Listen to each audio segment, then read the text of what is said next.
right, good morning. Thank you very much for allowing me to stand in front of you and give you my testimony about my relationship with God.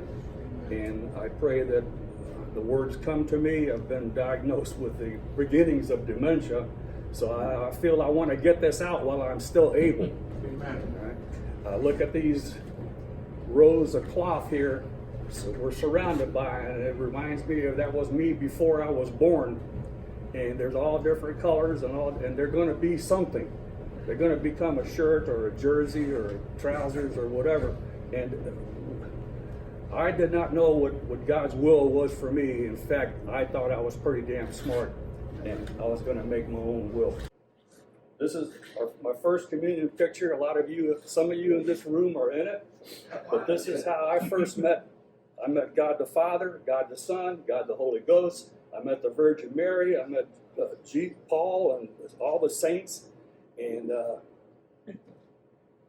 that's the way that I first met God. God had a hold on me, and I was all for 100%. However, I also learned about sin. Everything I did was a sin. And I couldn't wait to get out of that situation. I mean, every time I had an erection, it was a sin. And as I went along in my teenage years, it became worse. It was like, God, everything I do, if I ate meat on Friday, I was going to hell. You had a original sin, you had mortal sin, you had venial sins. And in the back of our missal, we had these little short prayers that were called indulgences. And you could, I said, if you read this, you'll get a year out of hell. So I would get those little prayers and I'd repeat them over and over and over again because I knew I was going to hell. And I thought maybe that they were true and that when I got there, I would have like 1,000 years already saved up, and my time in hell would be very, very short because of that. So I believe very strongly in that. At the same time, out in the neighborhood, we had this machismo Latin culture that said you had to be brave, you had to go after girls, you had to do all this stuff that was totally, completely in conflict with what I learned about God and Jesus and all the other good stuff. So that was a dilemma for me. So I saw a shortcut there. I thought, well, maybe like a martyr, if I go and I get killed doing something noble and brave, that I will just go directly to heaven and skip all this purgatory and hell shit, right? And so I told myself, I prayed to God. I says, God, I want to be a man. I want to go to heaven. So here's my prayer, God. I want to face death. I want to be tested in the most powerful way that you have. I want to see death. I want to handle death. And I want to come through it. And, whatever happens, if I die, I'll go to heaven. But either way, I'm covered. And I'm pretty sure God says, oh boy, yes, we can take care of that.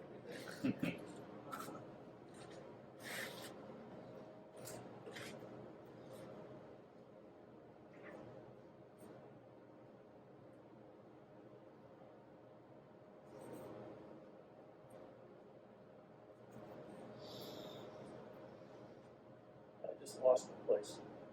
Take me a second. Been hungry. Yeah.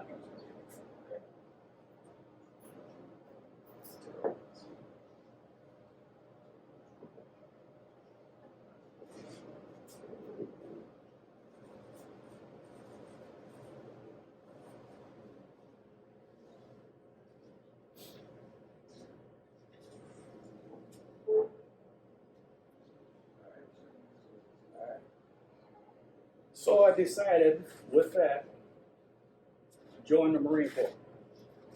Because I figured that was a service that was going How to be old were able. you, Fred?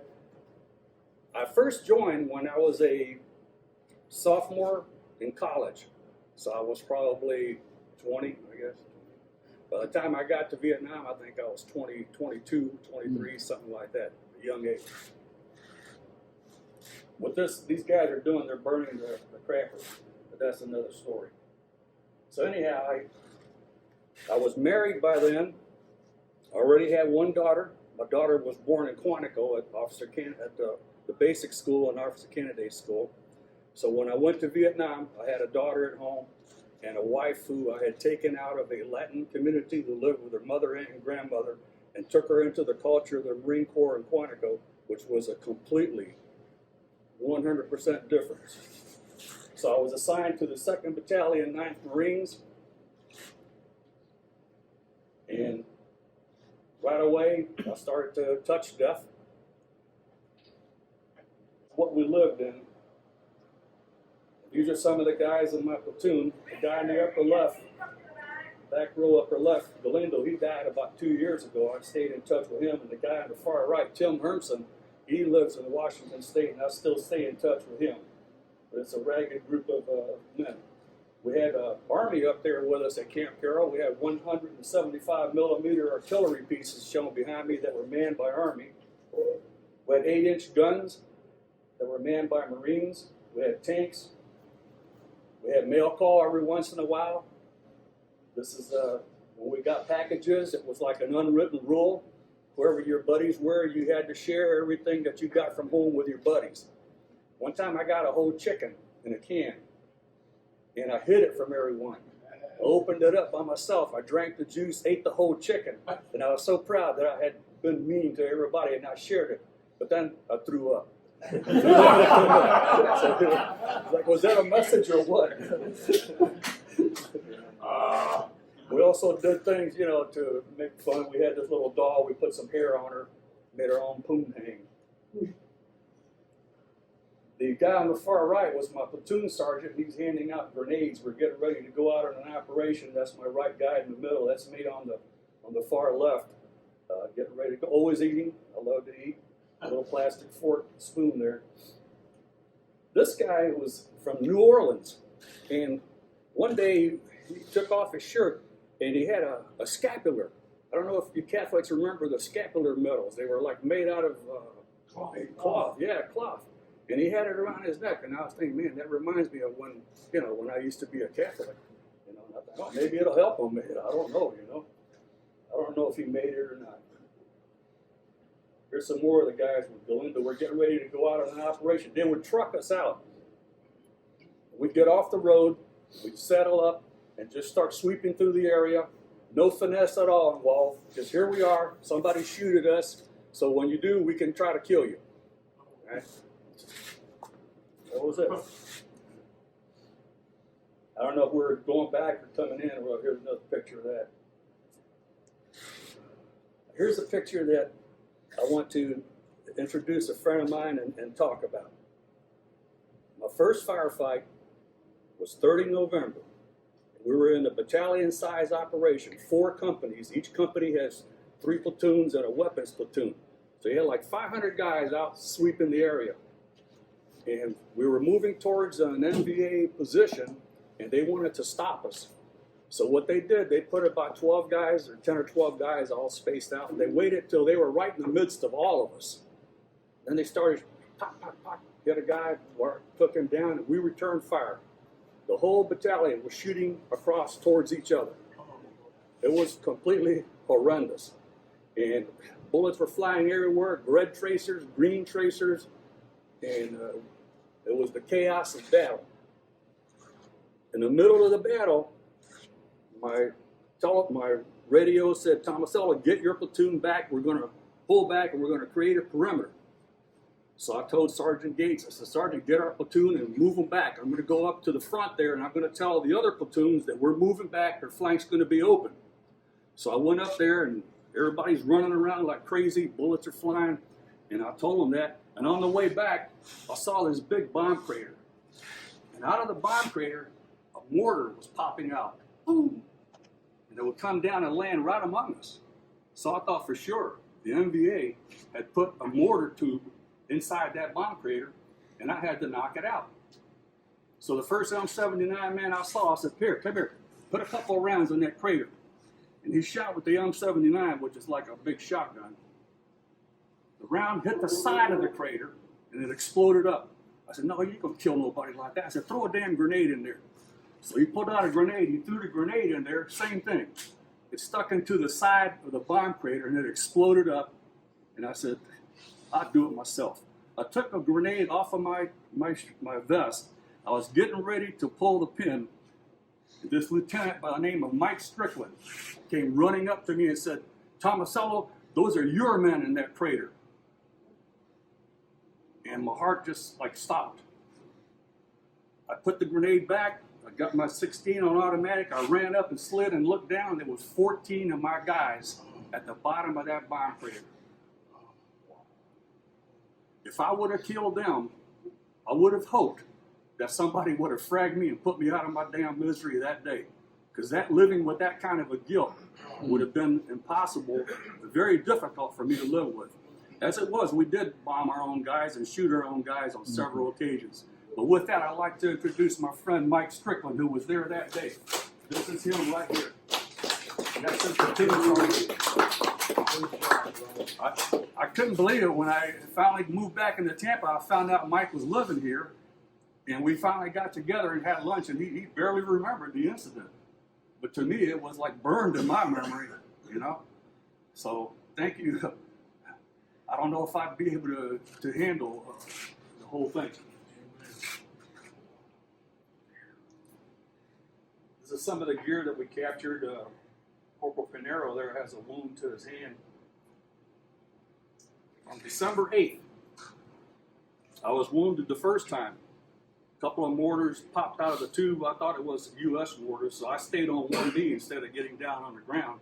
They landed right near me and blew up. I had shrapnel on my shoulder. A piece of shrapnel went through the steel of my helmet, and I thought it stopped at the helmet liner. But then I found out like 2 years ago they took a CAT scan or something on my head, and I got shrapnel on my head. Yeah. But the mortar landed right next. The other mortar landed right next to one of my Marines, whose name was Gardner. And I said, "All right, get up, man. They got us zeroed in. We got to get the hell out of here." Gardner tells me, "Lieutenant, I can't get up." He said, "They blew off both my legs." I said, "Gardner, I ain't got time to hear your crap, man." So I ran out there and I looked, and his legs were gone from the knees, right above the knees down. Just nothing but smoking, burning flesh. The plastic of his M16 was still on his lap. He was still sitting cross-legged. So anyhow, we picked him up. We were all medevaced and all that. So remember, December the 8th, what day is that for Catholics?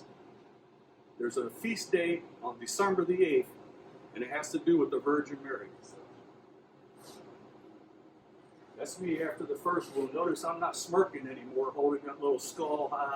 Once you get into combat and once you get shot at and get hit, especially if you're hit, it's not an occasion that you can brag about, and I've never done anything that I felt I had to brag about.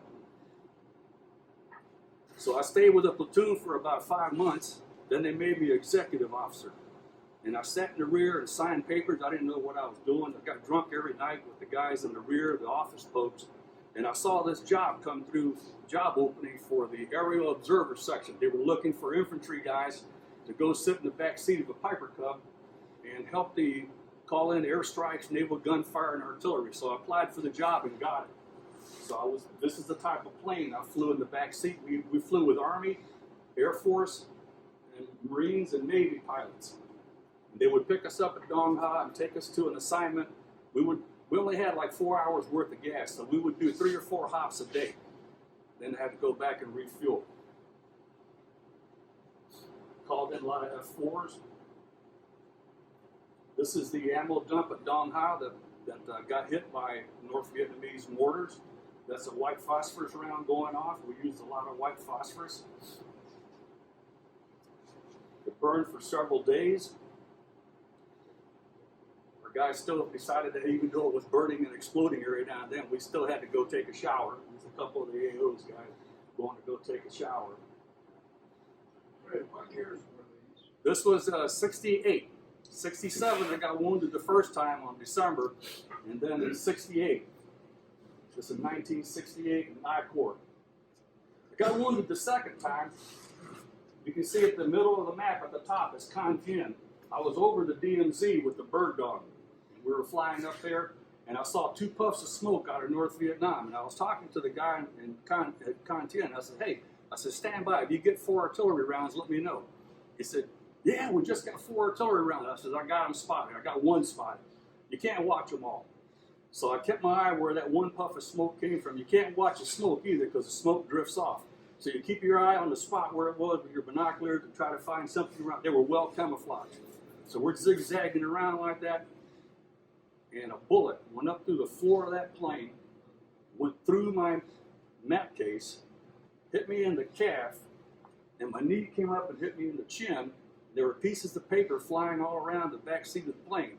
So I got on the intercom, the pilot was saying, "Mayday, we're going down." I told, "Hell no, man." I said, "We're in North Vietnam. If you can fly this plane, you keep the thing up." So I made a tourniquet out of my flight suit, and we got relieved on station by another bird dog, went back to Dong Ha. They operated on it. That's the only time that I ever felt like a John Wayne thing. I heard the bullet hit it took the bullet out, and it hit the clunk into the little metal basin. I said, "Give me that bullet, I want that bullet." Because I was asleep from the waist down. They operated here to take it out. So I got that bullet. It became my souvenir, my most cherished souvenir. So that bullet, that gunshot wound sent me home. I went to the hospital in Japan for a month, then to Jacksonville, Florida. And they had a Marine barracks in Jacksonville, and they had a bunch of Marines there, and I was going in casual company while I healed and was able to run the PRT again, the physical readiness test, and resume full duty. They said, "Tomasello, you're good with the guys.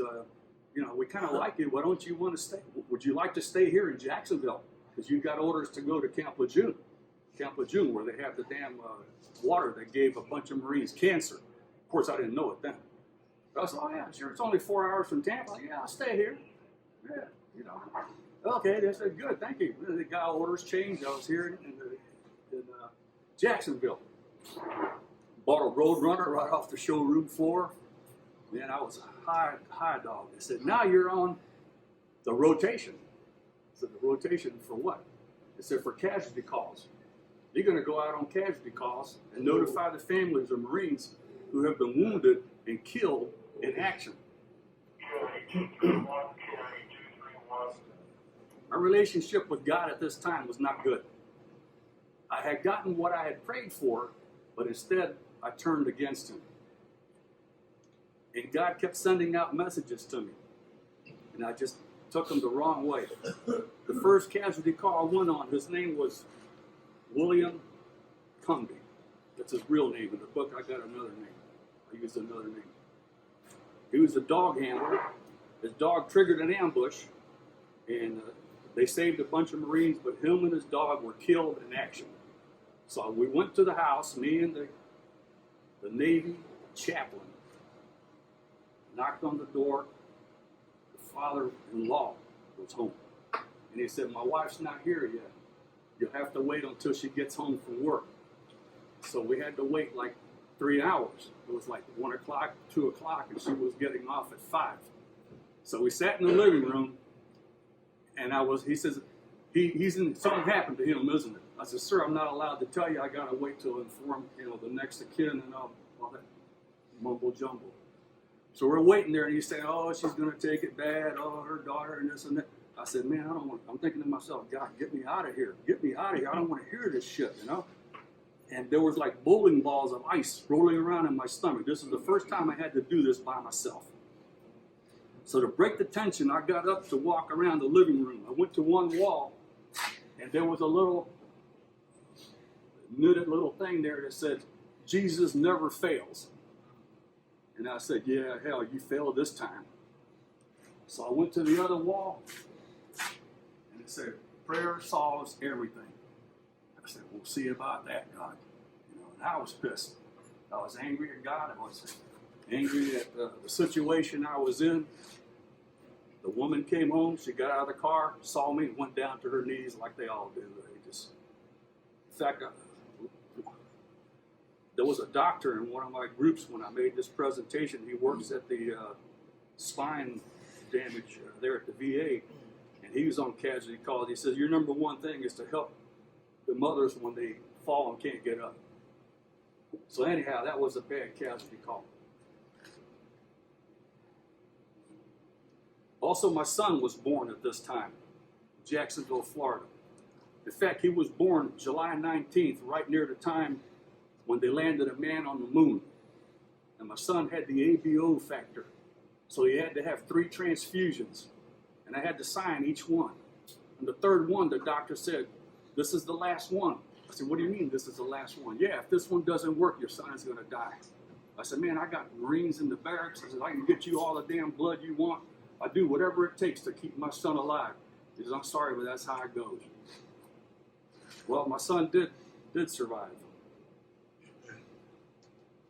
And I was angry at God because here we can put a man on the moon, but we can't solve the ABO factor. And that was really nothing to do with religion. Had another casualty call, a black Marine.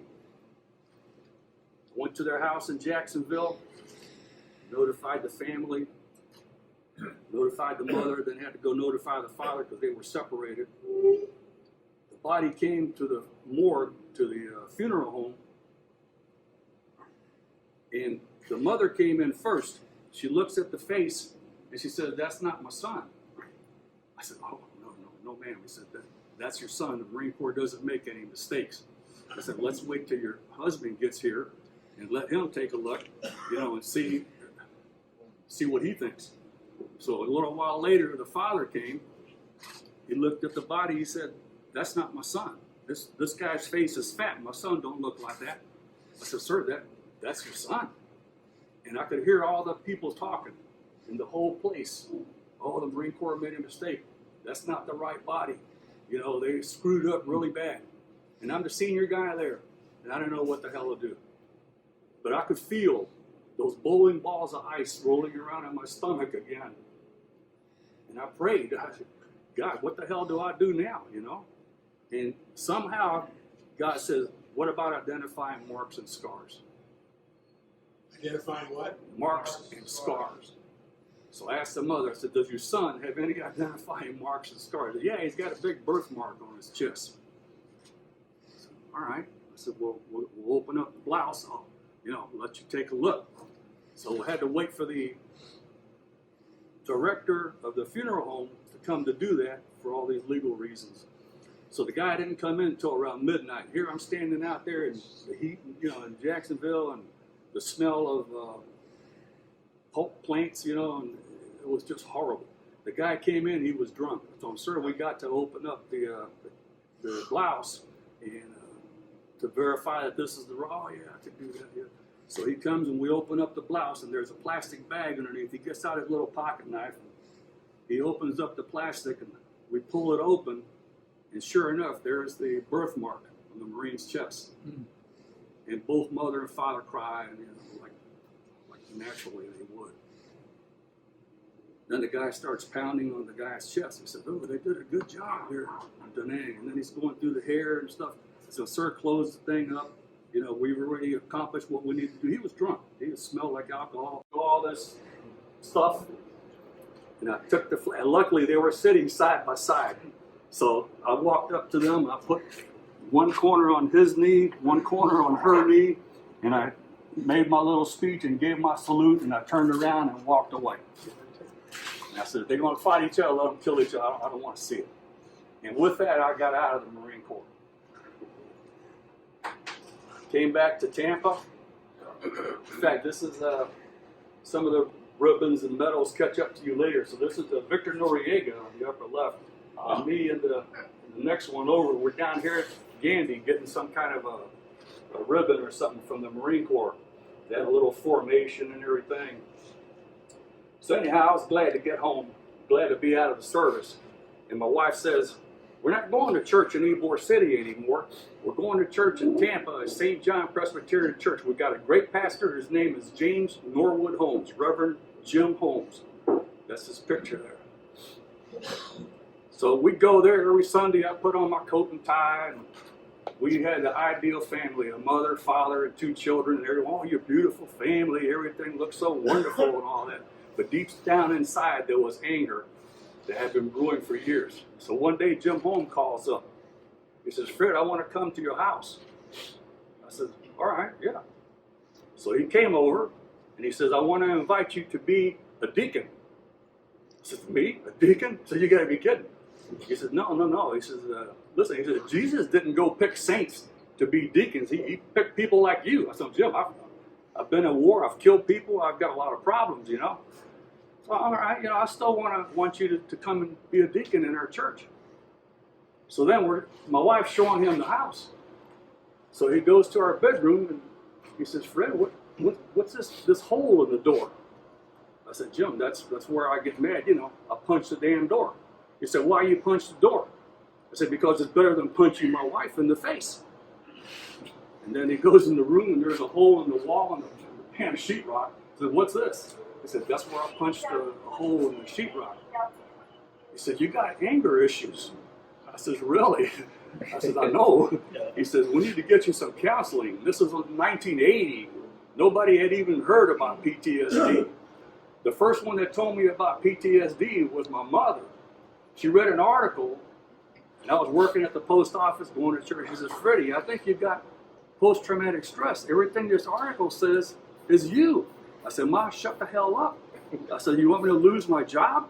I said, I can't go to the post office and tell them I got PTSD. There's people going postal right now, you know, shooting things up. I said, don't even talk about it. So anyhow, Jim got me hooked up to counseling over at with Dr. Anton. His dad went to our church, Julio Anton. The counselor was William D. Anton at the University of South Florida. I went with him, with my wife, and we argued so much. He says, I can't keep both of you here. I'm going to have to separate you. So he separated us. I stayed with him. My wife went to some other counselor. He puts me in group therapy. I thought, damn, I'm like a Hollywood star, you know, going to group therapy here from West Ham. The first day in group, he walks in with me and he said, I want to introduce you to Fred Tomasello.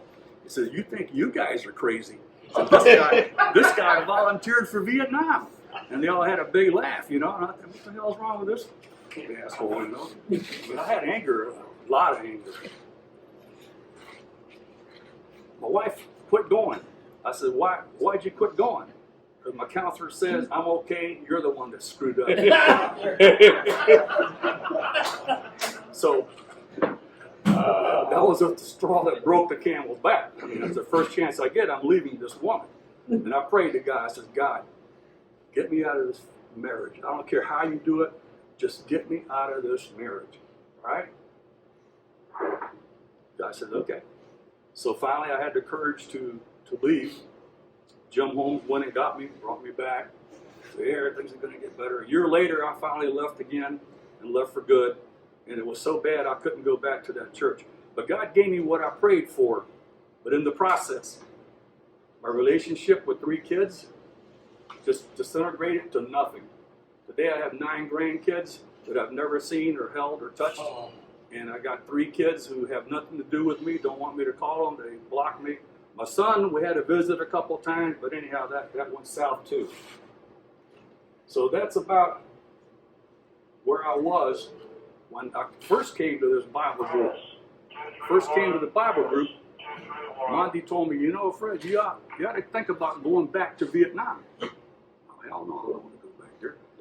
Go back with a group of Christians. I thought to myself, that's the last group that I want to go back to, is a group of Christians, you know, what the hell, you know. So anyhow, like a year later, I get an email from a friend of mine, Nicholas Ward. That's him holding up my book. I'm holding up his book. He wrote a book called Phase Line Green about the Battle of Hue City. The reason he wrote the book, his platoon got decimated in the first 10 minutes of fighting, completely decimated. And the rules of engagement that they first used in Hue City was, this is a historical city. You are not allowed to use tanks. You can't use airstrikes. You can't use artillery. I want your Marines to go in there and take it back from the North Vietnamese who had 2 or 3 weeks to dig in. Anyhow, it was a bad situation. He wrote a book, and he gives a copy of that book to the battalion commander every time they change a new commander. And it's like as if, here's what happened to us, so make sure that you try to, don't let this happen to the Marines again, all right? He asked me to go back to Vietnam with him because he was hiring a film crew. He wanted to do a documentary that countered the Ken Burns thing about Vietnam. He didn't think the narrative was right and all that. I told him, Nick, if you want to go back, I'll go with you. So we got a group, I went with him. And at the time, I thought I need to do something with this bullet. Because this bullet represents anger, fear, hate, everything that has to do with why I'm so angry. And the Buddhists and everybody said, you have to just get rid of that somehow. So I thought, I'm going to take it back to Vietnam with me, and I'm going to drop it back in the water. And I'm going to do it on Bridge 28. Bridge 28 was where we were going to go in that area on Highway 9, and we had to find, anyhow, we found out exactly where it was. And I said, I'm going to drop that bullet into water off of Bridge 28. So we went to Houston to meet, and then that's when I met Bill, I can't think of his last name, Bill Anderson. We were sitting at a table, and I didn't take my hearing aids because I didn't want to worry about batteries and all that crap on a 14-day trip. And this guy says, I might need some, I've got a little problem with my sight, and I might need some help. I said, man, I'll help you. You know, you were a lieutenant like I was, you know. And it turns out he had said I am having a problem with my sight. And I thought he said slight problem. Anyhow, I volunteered to help him. So the first break, he takes out his little stick, long stick, says, show me where the bathroom is. I said, what do you mean? He says, I'm blind. I said, damn, I thought you said you had a slight problem. He said, no, I'm completely fucking blind, right? But you look at him, you can't tell that he's blind. This guy came back in 1970 and suffered a rare side effect of the medicine they gave us for malaria. And he started to go blind. And he became an attorney. He was in his father's business. He went completely blind, learned how to read Braille. The guy was so positive. God put me with him. I don't know how that happened. But God. When I said we're going to go back to validate all the horrors and nightmares that we faced in Vietnam, Bill, he said, no, Fred, we're going to go back to shed some light on a part of our lives that was dark. And I thought, man, that's positive. How can this blind guy be so damn positive? Today he's in some little town in North Dakota. He's like a city councilman, and beautiful man, a beautiful person in every way. And I stuck with him. I mean, he was latched onto my elbow for like 14 days over there. We flew from Houston to Formosa, I think it was, Taipei. Then from Taipei, we flew to Saigon. Then Houston to Taipei was a 16-hour flight. From Taipei to Saigon was like another hour flight. And from Saigon, we flew to Da Nang. And in Da Nang, we got on the bus. And it was getting dark. It was late at night. And I was looking out the bus when we were driving. The sun was just going down. And I swore to God, in the rice paddies, I could see ghosts shimmering. I thought, they're coming out to get me. They're coming out to get me. The next day, this is what it was. See the white? What they do, they leave their rain ponchos out like a scarecrow. And the wind blows them to scare the birds away. Uh-huh.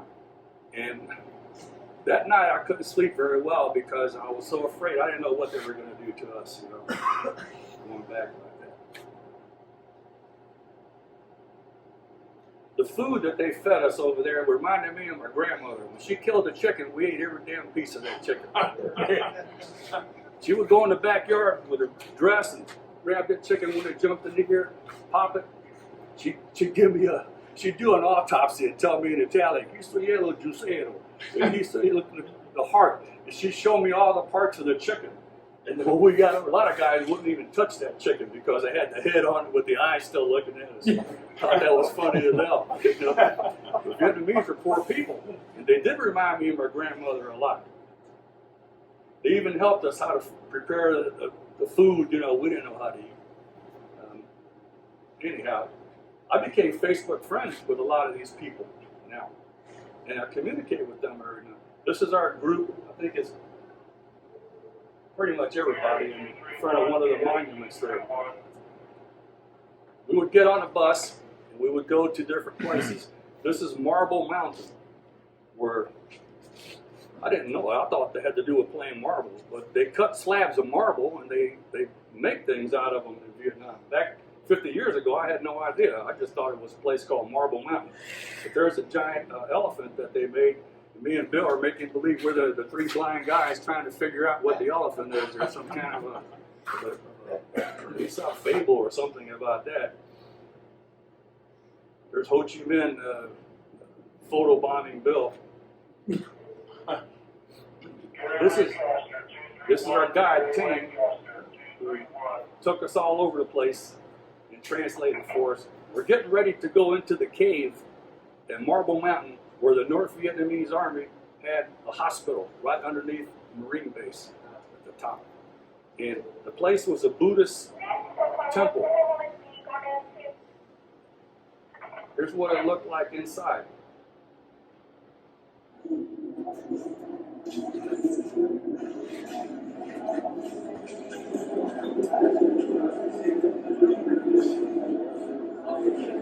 Big Buddha.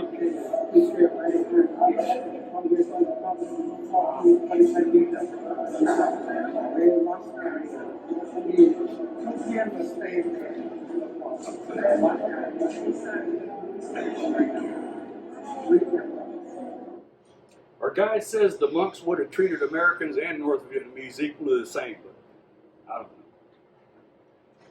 Right now, Vietnam is in a squabble with China. So this is what used to be called China Beach. But since they're squabbling with China, they changed it to Da Nang Beach. They even changed their maps. Instead of the China Sea, it's some other kind of a sea, but they don't want to use the word China. I never got to China Beach. We're always looking for people who could have been alive back then. We met one.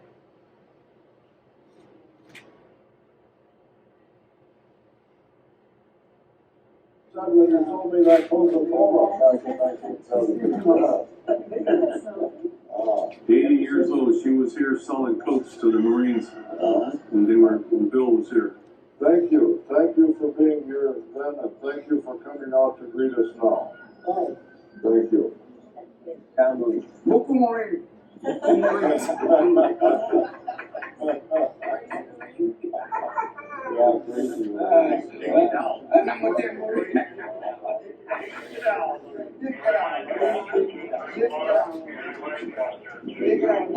She reminds me of my grandmother a lot.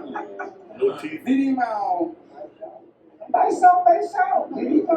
When we were gathered here waiting for the helicopters, waiting for Bill to get here with his helicopters, this lady and others would come out and would sell, like you said, Coca-Cola, and sometimes they had homemade popsicles and other things that they would sell to the Marines for usually military payment certificates was all we had. And you know how the military was with them, every now and then they changed them and they were worth. They had restaurants with fresh seafood. They had little aerators. You would look in there and you see everything that come out of the sea was good to eat.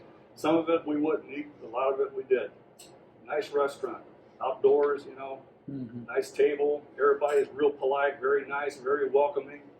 This is getting towards Hue City, where we're going to stop and all that.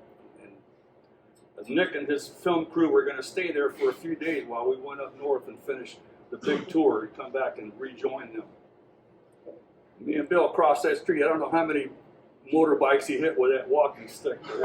It was funny. Luckily, they didn't snap it. What year are we talking about, more or less? 2018 when I went back. Okay, this is a couple years, a few years ago. Two years ago, right. This is how it looks. This is the soccer stadium at Hue when the Battle of Tet of 68 takes place at the end of January 30th or 31. And the Vietnamese prepared for it by blending in with the population in civilian clothes. All their uniforms and all their weapons were hidden. And when the time came, they changed clothes, picked up their weapons, and took over the city. And the battle started. A lot of the people went to the soccer stadium to get rescued, or I don't know if they killed a bunch of people in there. I'm not real good at my history, but that's us inside the stadium of Kuwait. And this is Nick talking about it. This guy on the far left with the hat on, he was a Lance Corporal in Vietnam when he first went over. Today he's an emergency room doctor, so he was like our physician when we went on. You would never know by looking at him that he's a doctor. We had guys that went down with heat exhaustion during this tour, and he was there to attend them. The other tour that went to the south, they had a guy that died on the tour. And I'm thinking, that's a hell of an ironic thing. You go back to Vietnam 50 years later, and then you die on a tour, you know. God, it's a lot of sense of humor, I guess. That's his film crew, their husband and wife, and they were shooting. I don't know what, he didn't have enough money to do anything big with it yet. So we'll see. Here's a guy getting ready to cook either a chicken or a duck. I've never seen a chicken that color. Is that yellow or orange or what? Yeah. It's a Buccaneer chicken. I have no idea. Oh, yeah. This is one of the spouses that came with us. Her and her husband were bikers. He's starting to go blind. And I think they're Jesus Christ bikers. So she wanted to address the group. Him told me about what happened to him over here in Wake. And it was very, very hard for me to even fathom what all y'all went through. And I read his story. And this was before we were married. And after I read it, he looked at me and I cried because I just couldn't believe, what was going on. And after I read it, he said, well, do you still want to marry me? And I said, yes. I said, because anybody that has been through hell and back, I said, deserves somebody that can love them no matter what they went through. And I applaud you and I honor each and every one of y'all that went through Way City, because from what I see here, it's not even close where y'all were. And I just want to thank you for allowing us women to join you on this venture, even knowing what y'all went through, and to support you all. And I love the way you all support each other, and I love y'all's stories. And just keep up the good work. Thank you. This is a way celebrating for Tet. They decorate, put lights in the trees, different colored lights and everything. Tet's it's like Christmas and New Year's and Thanksgiving all rolled into one over there in Vietnam. 1798, the Blessed Virgin appeared in the trees before the people and spoke to them. And this was the exact location. Trees, of course, are gone, but they built this structure as a symbolic forest where the Virgin Mary appeared. So this is an extremely important area for people all around the world. They come in here by the thousands to attend Mass and actually pitch tents and out here in the fields, and it's standing room only. And they come here by the thousands. It's a very important place for people in the Catholic religion. Thank you. Yeah, I wanted to capture this for Susie Galindo, because we're going to go to Bridge 27, where Lieutenant Parsons was killed, Tim Hermson was wounded, Hermie Galindo was badly wounded, and earned a Silver Star, coming to save some Marines that were under fire. And we were talking about the Virgin Mary. My father did a novena. He is certain that kept me alive. And I know Susie prays very highly to the Virgin Mary and venerates her. So this is for her and everybody else who is Catholic and believes in the Virgin Mary.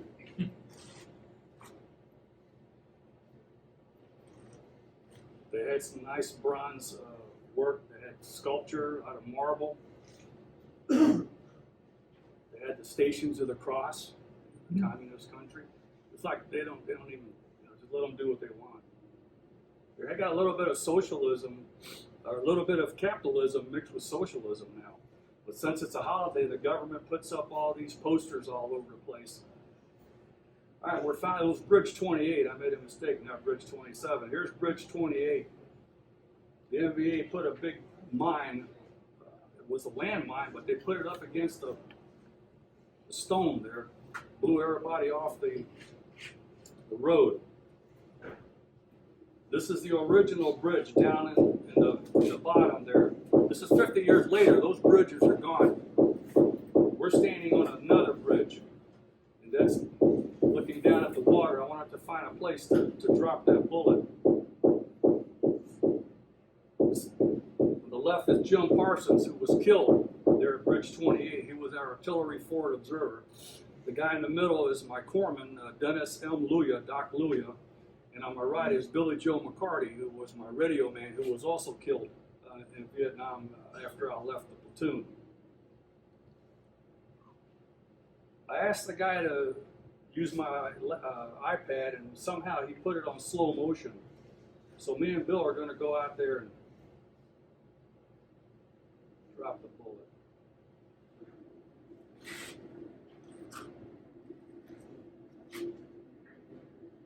Nice technique. Yeah, I don't know. I don't know if we did it by accident or on purpose, but I'm glad I got it. So the bridge that y'all are looking for is right beneath that? Yeah, that's Bridge 28. I don't know what it's called really. It was just a military number assigned to it on the map. Then he almost falls off the curb.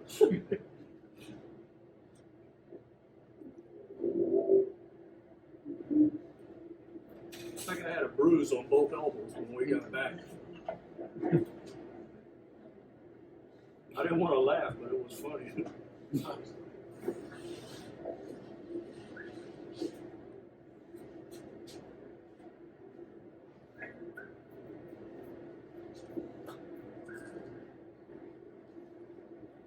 Good move.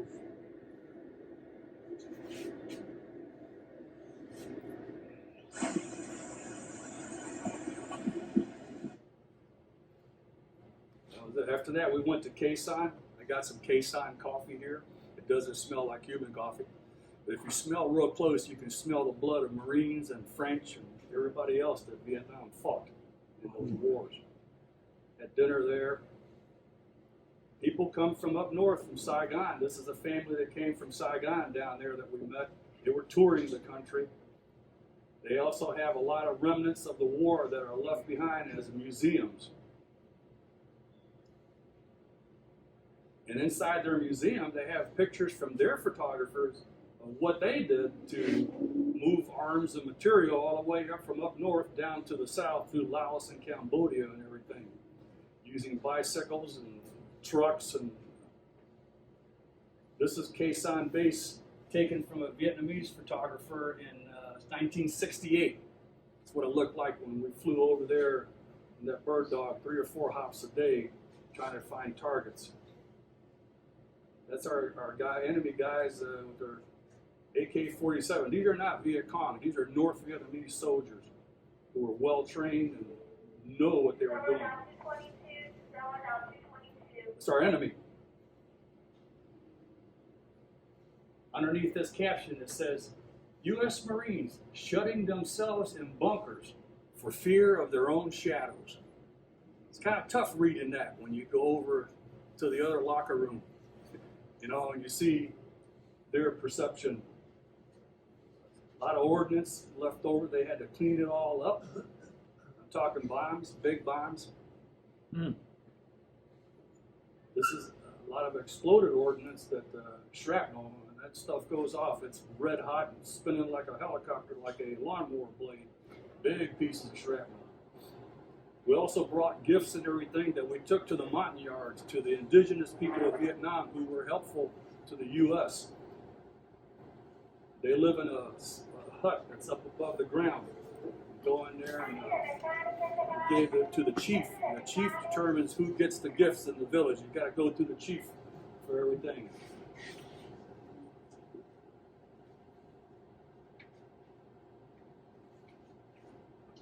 All the kids always come out, they're attracted to us. This I found interesting. They had satellite dish. One of these Yeah. They had TV and they all had telephones, 2 iPhones. What do you think, Bill? Well, Bill always thinks before he talks, which I like about him. It's opposite of me. I talk, then think. yeah. Thank you. Thank you. Bye-bye. Bye-bye. See you in 50 more years. See you in 50 more years. And this is another Quaviette River. This is a Quaviette area. This is a Quaviette River. This is the area where my radio man, Billy Joe McCarty, was killed in action. Where Frank Capio put his body on the helicopter. They had a closed casket funeral, and we met the family. We met his twin sister.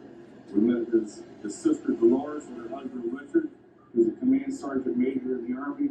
They're both Facebook friends and are following our trip very closely.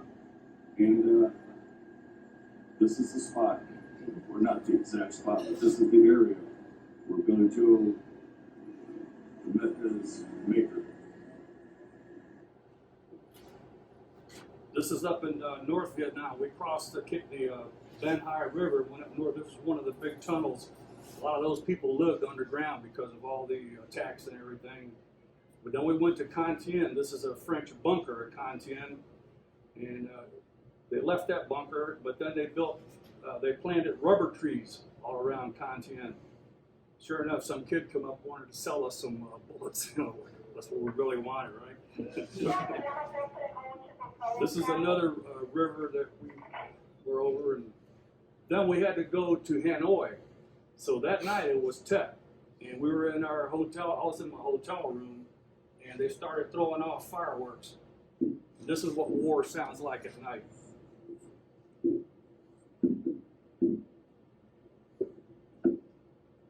Look at it, Mike. Mike's going. Huh? You're far away, it sounds like that. So we get to Hanoi. It's mandatory in Hanoi that you have to go visit Ho Chi Minh's tomb. And he's ensconced inside this big thing, and his body is still there. Once a year they re-embalm him, I guess. We go visit Ho Chi Minh's tomb. It's like he's like George Washington of Vietnam. So we're all there walking around the different grounds, beautiful grounds, and we meet these North Vietnamese generals. This guy is a 3-star general, and he was with a whole bunch of generals. And our tour guide told him, hey, we got a bunch of Marines here that were here when you were here. And so they wanted to meet us. You talk about mixed feelings. I was 6970. DMC.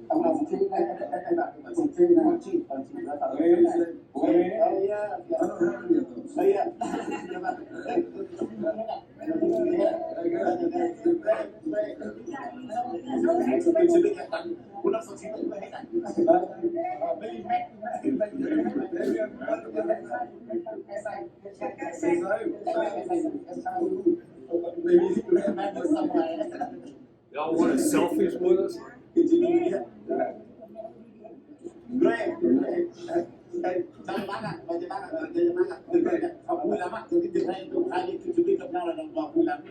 I said, you will be better happy to be the full version.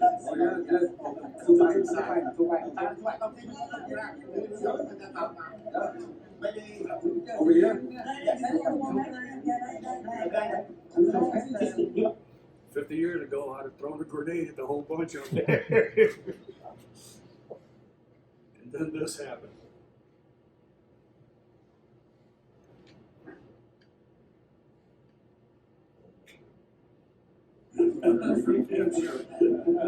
Yeah, me too.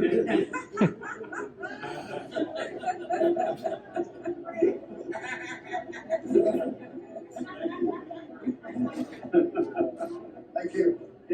Oh, wow. Thank you.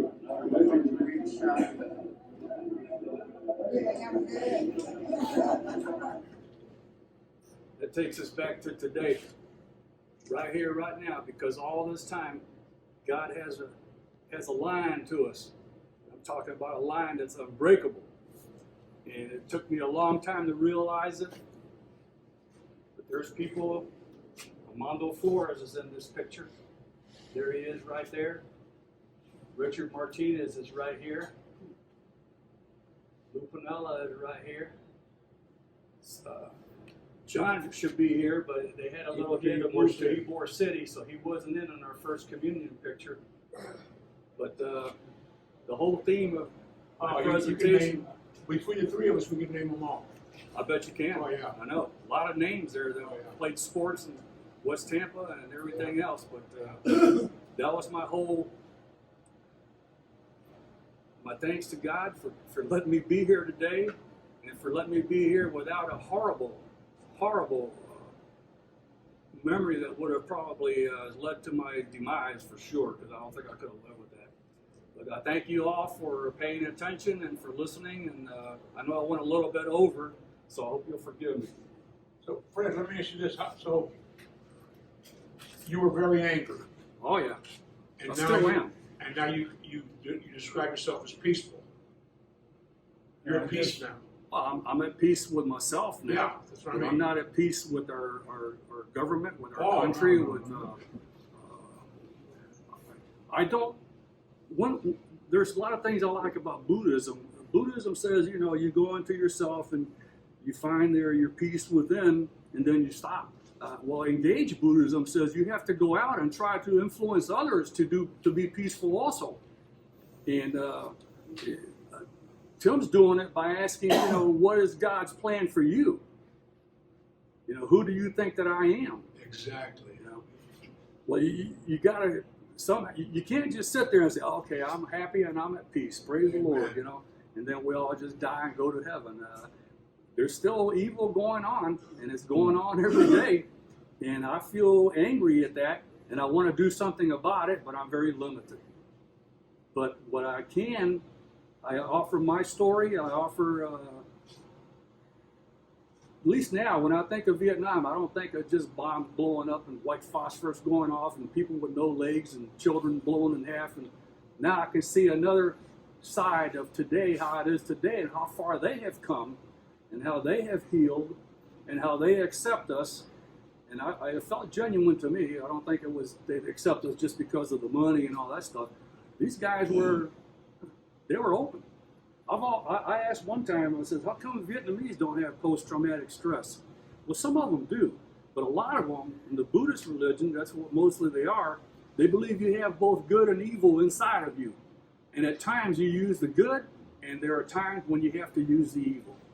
But after it's over, you go back to a balance.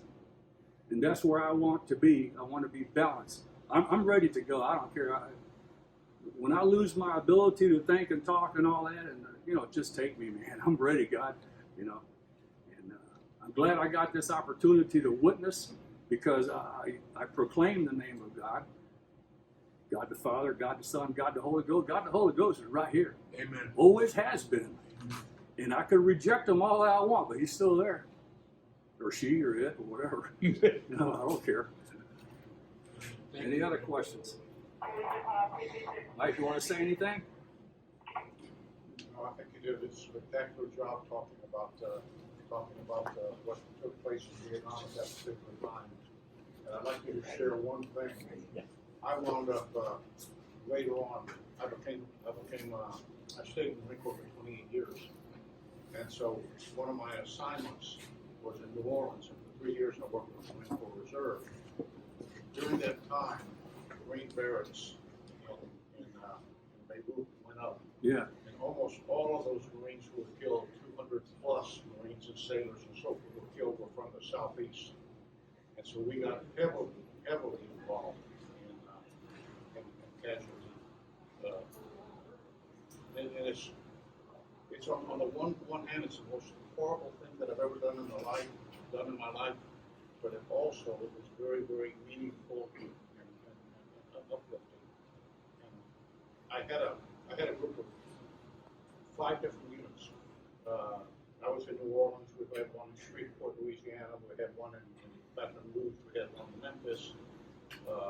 Little Rock, West Georgia, and Rome, Georgia, and Birmingham, Alabama, so we all got inundated. And very shortly after it happened, I heard a lot of chicken was coming from the Marines who were working for me out there, about how this was, how this was taking a toll on them, and how they really shouldn't be doing it, and so forth. And boy, I just and I thought to myself, most of these people don't even know what a Marine is. If they were lucky, their son brought home a couple of his buddies, and they,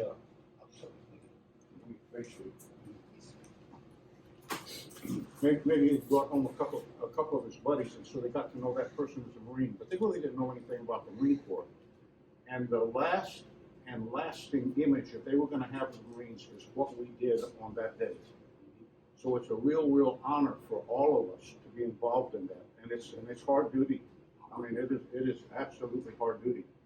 So I gathered all of the officers together, and I said, look, if you can't do this, let me know so I can get rid of you and get somebody in here who can. Of course, this is your first and foremost duty until we bury all of the people that are coming back from that terrible incident. So sometimes the toughest duties are not when you're getting shot at. Yeah. Amen. The way I reconciled that very similarly was that, who better to go and knock on that door than somebody who's been there and done that. So thank you for adding